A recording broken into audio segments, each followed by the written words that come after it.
అందరికీ నమస్కారం.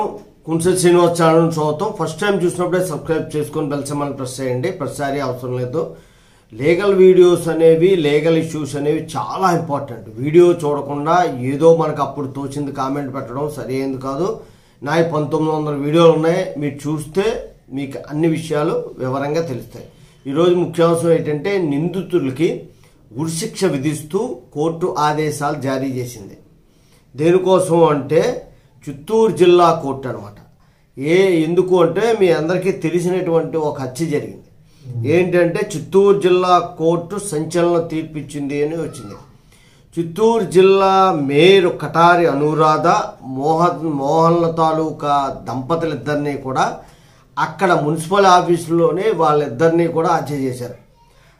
ఎవరు చేశారు అన్నది మొదట తెలియకపోయినా తర్వాత అందరినీ కూడా పట్టుకొని అరెస్ట్ చేయడం జరిగింది.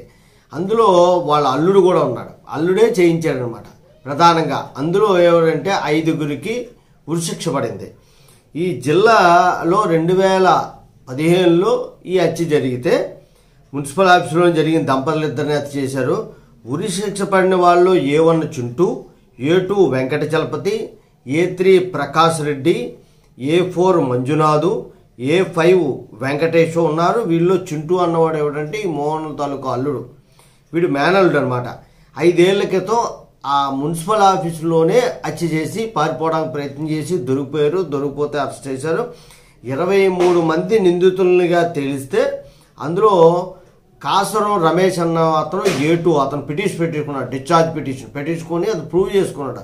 నేను కానీ ఈ హత్యకి కానీ ఎటువంటి సంబంధం లేదని అతను తప్పించారు. అలాగే A21 ఒక ఆయన ఈ ట్రయల్ జరుగుతున్న టైంలోనే చనిపోయాడు. మిగతా వాళ్ళకి అందరికీ కూడా కఠినంగా శిక్ష పడింది. ఈ 5గురికి మాత్రం ఉరిశిక్ష విధిస్తూ కోర్టు శిక్షను ఖరారు చేయడం అనేటువంటిది జరిగింది. తప్పు చేస్తే శిక్ష పడుతుంది.